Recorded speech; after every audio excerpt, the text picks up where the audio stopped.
ನಮಸ್ಕಾರ.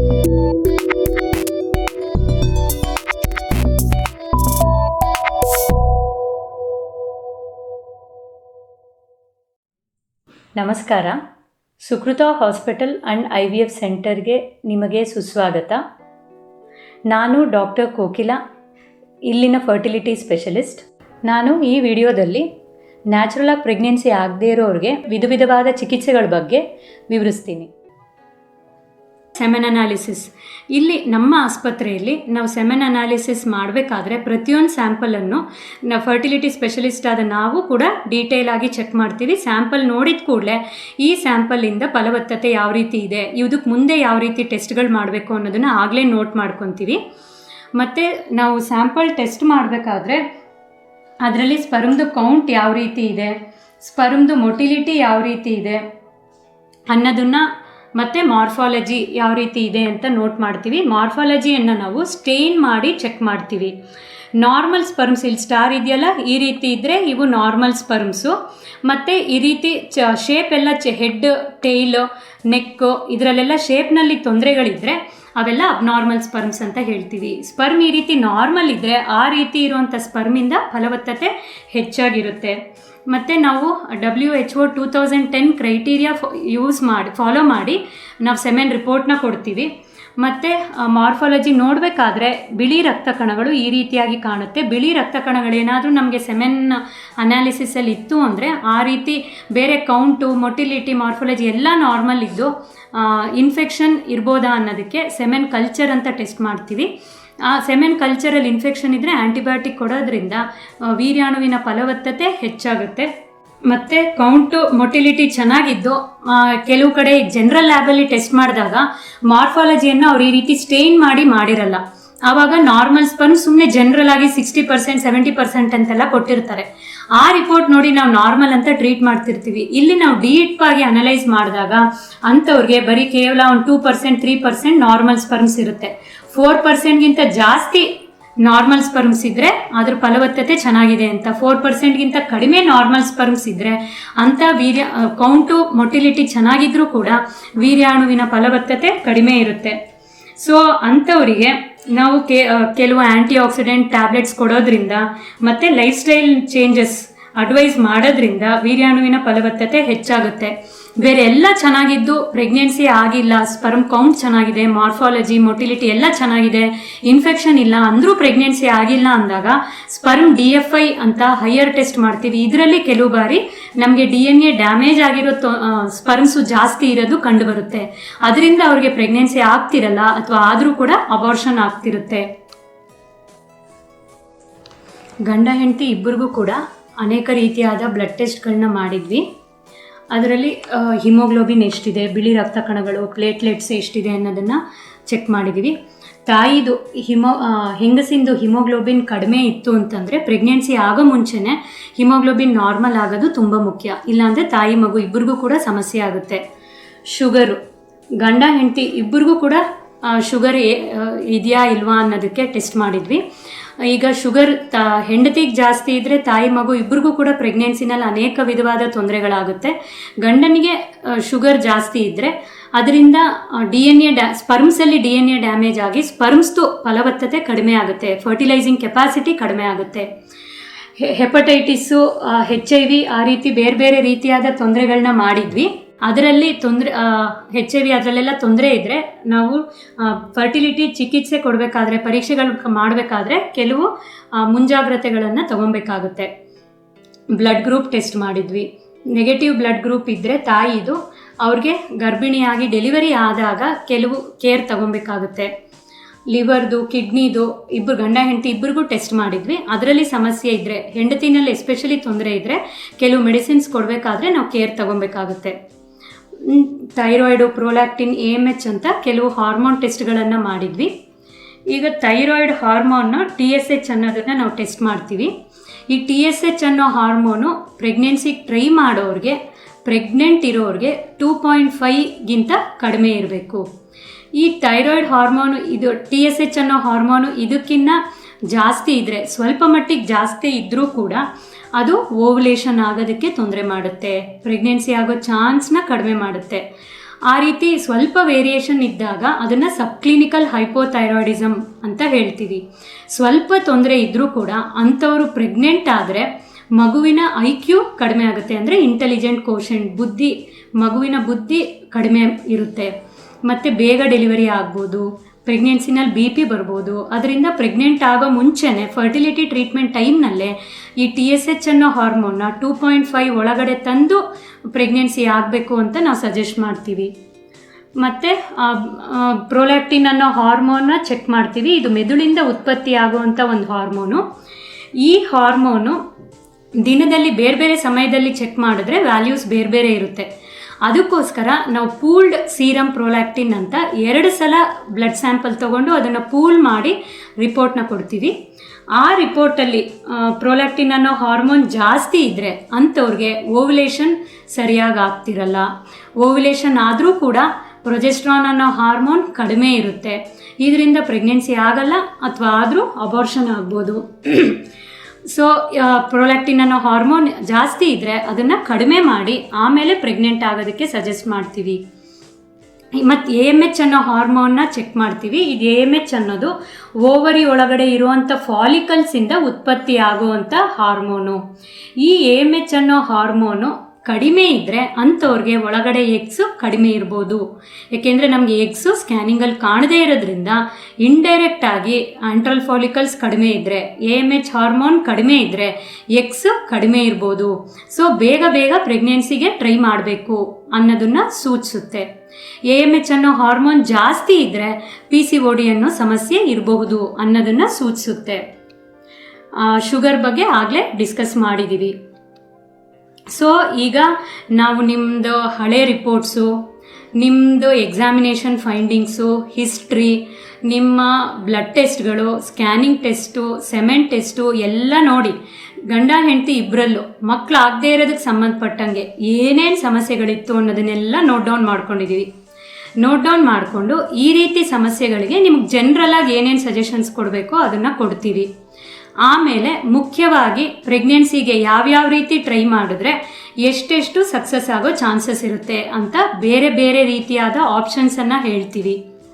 ಪ್ರೆಗ್ನೆನ್ಸಿ ಆಗೋಕ್ಕೆ ಇರೋದು 3 ದಾರಿ. ಒಂದು ನ್ಯಾಚುರಲಾಗಿ ಪ್ರೆಗ್ನೆನ್ಸಿ ಆಗೋದು, ಇನ್ನೊಂದು IUIನಿಂದ ಆಗೋದು, ಇನ್ನೊಂದು IVF. ಸೊ ಈ ರೀತಿಯಾದ ಚಿಕಿತ್ಸೆಗಳಲ್ಲಿ ನಿಮಗೆ ಯಾವ ರೀತಿ ಟ್ರೈ ಮಾಡಿದ್ರೆ ಎಷ್ಟು ಸಕ್ಸಸ್ ಆಗೋ ಚಾನ್ಸ್ ಇರುತ್ತೆ, ಮತ್ತು ಇಷ್ಟು ಪರೀಕ್ಷೆಗಳಲ್ಲಿ ಇನ್ನೂ ಯಾವ್ದಾದ್ರು ಪರೀಕ್ಷೆಗಳನ್ನ ಮಾಡಬೇಕಾ ನಾವು ನಿಮ್ಮ ಪ್ರಾಬ್ಲಮ್ಗಳನ್ನ ತಿಳ್ಕೊಳೋದಕ್ಕೆ ಅನ್ನೋದನ್ನು ಡೀಟೇಲ್ ಆಗಿ ಹೇಳ್ತೀವಿ. ಮತ್ತು ಯಾವ್ಯಾವ ಚಿಕಿತ್ಸೆನಲ್ಲಿ ಎಷ್ಟೆಷ್ಟು ಸಕ್ಸಸ್ ಆಗೋ ಚಾನ್ಸ್ ಇದೆ ನಿಮಗೆ ಅನ್ನೋದನ್ನು ಹೇಳ್ತೀವಿ. ಮತ್ತು ಇದೆಲ್ಲ ಖರ್ಚಿಂದು ಎಲ್ಲ ನೀವು ತಿಳ್ಕೊಂಡ್ಮೇಲೆ ನಿಮ್ಮ ಹಣಕಾಸಿನ ಪರಿಸ್ಥಿತಿ, ನಿಮ್ಮ ಪ್ರಯಾರಿಟೀಸ್ ಅನ್ನು ನೋಡ್ಕೊಂಡು ನೀವು ಯಾವ ರೀತಿ ಟ್ರೈ ಮಾಡ್ತೀರಾ ಅನ್ನೋದನ್ನು ನೀವು ಯೋಚನೆ ಮಾಡಿ ಗಂಡ ಹೆಂಡತಿ ಡಿಸೈಡ್ ಮಾಡಬೇಕು. ಏಕೆಂದರೆ ಇದು ಯಾವ ರೀತಿ ಟ್ರೈ ಮಾಡಬೇಕು ಅನ್ನೋದನ್ನು ನಾವು ಎಷ್ಟೊಂದು ಸತಿ ಹೇಳೋಕ್ಕಾಗಲ್ಲ. ನಿಮ್ಮ ಹಣಕಾಸಿನ ಪರಿಸ್ಥಿತಿ ನಮಗೆ ಗೊತ್ತಿರೋದಿಲ್ಲ. ಕೆಲವರು ನಮಗೆ ಕಡಿಮೆ ಖರ್ಚಿಂದ ಆಗಬೇಕು, ಸಕ್ಸಸ್ ಆಗೋ ಚಾನ್ಸ್ ಜಾಸ್ತಿ ಇರಬೇಕು ಅಂತ ಹೇಳಿ ಬೇರೆ ಎಗ್ಗು, ಬೇರೆ ಸ್ಪರ್ಮು, ಬೇರೆ ಭ್ರೂಣ ಆದರೂ ಪರವಾಗಿಲ್ಲ ಅಂತಾರೆ. ಕೆಲವರು ಇಲ್ಲ, ನಮ್ಗೆ ಸಕ್ಸಸ್ ಆಗೋ ಚಾನ್ಸ್ ಕಡಿಮೆ ಇದ್ದರೂ ಪರವಾಗಿಲ್ಲ, ಎಷ್ಟೇ ಖರ್ಚಾಗಲಿ ನಮ್ಮದೇ ಎಗ್ಗು ಸ್ಪರ್ಮು ಭ್ರೂಣದಿಂದ ನಮ್ಗೆ ಆಗಬೇಕು ಅಂತಾರೆ. ಸೊ ಇವೆರಡರ ಅಂತರ ತುಂಬ ಜಾಸ್ತಿ ಇದೆ. ಅದರಿಂದ ಯಾವ ಪೇಷಂಟ್ ಹಣಕ್ಕೆ ಜಾಸ್ತಿ ಅವ್ರ ಹಣಕಾಸಿನ ಪರಿಸ್ಥಿತಿ ನೋಡ್ಕೊಂಡು ಡಿಸೈಡ್ ಮಾಡ್ತಾರಾ ಅಥವಾ ಅವ್ರ ಪ್ರಯಾರಿಟೀಸ್ ನೋಡ್ಕೊಂಡು ಡಿಸೈಡ್ ಮಾಡ್ತಾರಾ ಅನ್ನೋದನ್ನು ಪೇಷಂಟೇ ಡಿಸೈಡ್ ಮಾಡಬೇಕಾಗತ್ತೆ. ನೀವು ಯಾವುದೇ ರೀತಿ ಡಿಸೈಡ್ ಮಾಡಲಿ ಅದರಲ್ಲಿ ಮ್ಯಾಕ್ಸಿಮಮ್ ಸಕ್ಸಸ್ ಆಗೋಕ್ಕೆ ಏನೇನು ಬೇಕೋ ಆ ರೀತಿ ಟ್ರೈ ಮಾಡ್ತೀವಿ. ಆಗಿಲ್ಲ ಅಂತಂದರೆ ಮತ್ತೆ ನಿಮ್ಮ ಹತ್ರ ನೆಕ್ಸ್ಟ್ ಏನೇನು ಆಪ್ಷನ್ಸ್ ಇದೆ ಅನ್ನೋದನ್ನು ಡೀಟೇಲ್ ಆಗಿ ಮತ್ತೆ ಎವ್ರಿ ಸ್ಟೇಜಲ್ಲಿ ಡಿಸ್ಕಸ್ ಮಾಡ್ತೀವಿ. ನೀವು ಡಿಸೈಡ್ ಮಾಡಿದ ಪ್ರಕಾರ ಸ್ಟೆಪ್ ಬೈ ಸ್ಟೆಪ್ ಮುಂದಿನ ಟ್ರೀಟ್ಮೆಂಟ್ಗೆ ಹೋಗಬೇಕಾಗತ್ತೆ. ಪ್ರೆಗ್ನೆನ್ಸಿ ಆಗೋವರೆಗೂ ನೀವು ಪ್ರಯತ್ನ ಪಟ್ಟರೆ ನಿಮ್ಗೆ 100% ಪ್ರೆಗ್ನೆನ್ಸಿ ಆಗುತ್ತೆ. ಬಟ್ ಆಗೋವರೆಗೂ ಪ್ರಯತ್ನ ಪಡೋದು ತುಂಬ ಮುಖ್ಯ. ನಿಮ್ಮ ಪ್ರಾಬ್ಲಮ್ ನೀವು ಅರ್ಥ ಮಾಡಿಕೊಂಡ್ರೆ ಈ ರೀತಿ ಆಗೋವರೆಗೂ ನಿಮಗೆ ಪ್ರಯತ್ನ ಪಡೋಕ್ಕೆ ಅನುಕೂಲ ಆಗುತ್ತೆ. ಫಸ್ಟ್ ವಿಸಿಟ್ನಲ್ಲಿ ನಿಮಗೆ ಬೇಸಿಕ್ ಚೆಕಪ್ಪು ಟೆಸ್ಟ್ಗಳನ್ನ ಮಾಡಿದ್ವಿ. ಅದರ ಬೇಸಿಸ್ ಮೇಲೆ ನಿಮ್ಗೆ ಏನೇನು ತೊಂದರೆ ಇರ್ಬೋದು ಅಂತ ನಮಗೆ ಸಸ್ಪಿಷನ್ ಇದೆಯೋ ಅದ್ರ ಮೇಲೆ ನಿಮಗೆ ಫರ್ದರ್ ಸ್ವಲ್ಪ ಅಡ್ವಾನ್ಸ್ ಟೆಸ್ಟ್ಗಳನ್ನ ಸಜೆಸ್ಟ್ ಮಾಡ್ತೀವಿ. ಈಗ ನಮಗೇನಾದರೂ ನಿಮ್ಮ ಫಸ್ಟ್ ವಿಸಿಟ್ನ ಹಿಸ್ಟ್ರಿನಲ್ಲಿ ಚೆಕಪ್ನಲ್ಲಿ ಇಂಟರ್ಕೋರ್ಸಲ್ಲಿ ನಿಮ್ಗೆ ತೊಂದರೆ ಇರ್ಬೋದು ಅಥವಾ ಸಂಭೋಗದಲ್ಲಿ ತೊಂದರೆ ಇರ್ಬೋದು ಅಂತ ಡೌಟ್ ಇದ್ದರೆ ಪೋಸ್ಟ್ ಕಾಯ್ಟಲ್ ಟೆಸ್ಟ್ ಅಂತ ಒಂದು ಪರೀಕ್ಷೆಯನ್ನು ಸಜೆಸ್ಟ್ ಮಾಡ್ತೀವಿ. ಇದೊಂದು ಸಿಂಪಲ್ ಟೆಸ್ಟು. ಓವ್ಯುಲೇಷನ್ ಆಗೋ ಟೈಮ್ನಲ್ಲಿ ಗಂಡ ಹೆಂಡತಿನ ಸೇರಿಬಿಟ್ಟು ಬರೋಕ್ಕೆ ಹೇಳ್ತೀವಿ. ಬರೋಕ್ಕೆ ಹೇಳಿಬಿಟ್ಟು ಸರ್ವಿಕ್ಸಿಂದ ಕೆಳಗಡೆಯಿಂದ ಚೆಕಪ್ ಮಾಡಿ ಸರ್ವಿಕ್ಸಿಂದ ಬರೋವಂಥ ಸೆಕ್ರೀಷನ್ಸ್ನ ತಗೊಂಡು ಮೈಕ್ರೋಸ್ಕೋಪಲ್ಲಿ ನೋಡ್ತೀವಿ.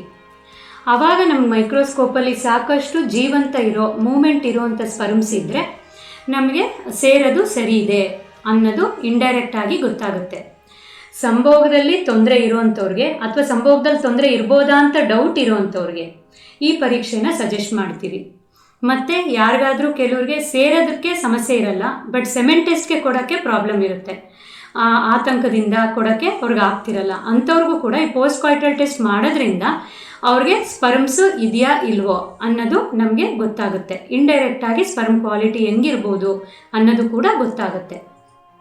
ನೆಕ್ಸ್ಟು ಓವ್ಯುಲೇಷನ್ನಲ್ಲಿ ತೊಂದರೆ ಇದೆಯಾ ಅಂತ ತಿಳ್ಕೊಳೋದಕ್ಕೆ ಮುಂಚೆನೇ ನಾನು ಹೇಳ್ದಂಗೆ ಫಾಲಿಕ್ಯುಲಾರ್ ಸ್ಕ್ಯಾನ್ ಅಂತ ಸ್ಕ್ಯಾನ್ ಅಂದರೆ ತಿಂಗಳಲ್ಲಿ 3-4 ಸತಿ ಸ್ಕ್ಯಾನ್ ಮಾಡೋದ್ರಿಂದ ಫಾಲಿಕಲ್ ಬೆಳೆಯೋದು ಮತ್ತು ಫಾಲಿಕಲ್ ಈ ರೀತಿ ರಪ್ಚರ್ ಆಗೋದು ನಮ್ಗೆ ಸ್ಕ್ಯಾನಿಂಗಲ್ಲಿ ಕಾಣುತ್ತೆ. ಅವಾಗ ಓವ್ಯುಲೇಷನ್ ಆಗಿದೆ ಅನ್ನೋದು ನಮ್ಗೆ ಇಂಡೈರೆಕ್ಟಾಗಿ ಗೊತ್ತಾಗುತ್ತೆ. ಇನ್ನೊಂದು ಟೆಸ್ಟು ಯೂರಿನರಿ LH ಕಿಟ್ ಅಂತ ಹೇಳ್ತೀವಿ. ಇದರಲ್ಲಿ ನಾವು ಈ ಪ್ರೆಗ್ನೆನ್ಸಿ ಟೆಸ್ಟ್ ಮಾಡೋ ರೀತಿ ಓವ್ಯುಲೇಷನ್ ಆಗೋ ಟೈಮಲ್ಲಿ ಯೂರಿನ್ನ ತೊಗೊಂಡು ಈ ಕಿಟ್ಟಲ್ಲಿ ಟೆಸ್ಟ್ ಮಾಡಿದ್ರೆ ಪಾಸಿಟಿವ್ ಬಂದರೆ ಇಂಡೈರೆಕ್ಟಾಗಿ ನಮಗೆ ಓವ್ಯುಲೇಷನ್ ಆಗಿರ್ಬೋದು ಅನ್ನೋದು ಗೊತ್ತಾಗುತ್ತೆ. ಮತ್ತು ಟ್ಯೂಬಿಂದು ಈ ಟ್ಯೂಬಿನ ತೊಂದರೆ ಇದೆಯಾ ಇಲ್ವೋ ಅಂತ ತಿಳ್ಕೊಳೋದಕ್ಕೆ 2 ರೀತಿಯಾದ ಟೆಸ್ಟ್ ಇದೆ. ಒಂದು out patient procedure HSG SSG ಅಂತ, ಇನ್ನೊಂದು ಹಿಸ್ಟ್ರೋ ಲ್ಯಾಪ್ರೋಸ್ಕೋಪಿ ಅಂತ. ಮೊದಲನೇದಾಗಿ HSG SSG. ಈ HSG SSGನಲ್ಲಿ ನಮಗೆ 70-80% ಟ್ಯೂಬ್ ಬ್ಲಾಕ್ ಇದೆಯೋ ಇಲ್ವೋ ಅಂತ ಗೊತ್ತಾಗುತ್ತೆ.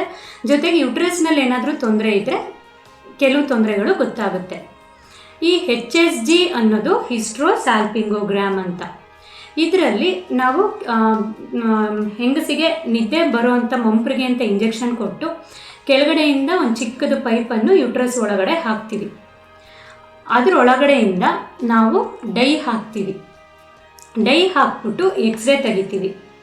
ಎಕ್ಸ್ರೇ ತೆಗೆದಾಗ ಟ್ಯೂಬ್ ಓಪನ್ ಇದ್ದರೆ ಡೈ ಟ್ಯೂಬಿಂದ ಹೊರಗೆ ಬರೋದು ಎಕ್ಸ್ರೇನಲ್ಲಿ ಕಾಣುತ್ತೆ. ಟ್ಯೂಬ್ ಬ್ಲಾಕ್ ಇದ್ದರೆ ಅದು ಡೈ ಹೊರಗೆ ಬರಲ್ಲ, ಆ ಟ್ಯೂಬ್ ಬ್ಲಾಕ್ ಇದೆ ಅನ್ನೋದು ನಮಗೆ ಗೊತ್ತಾಗುತ್ತೆ.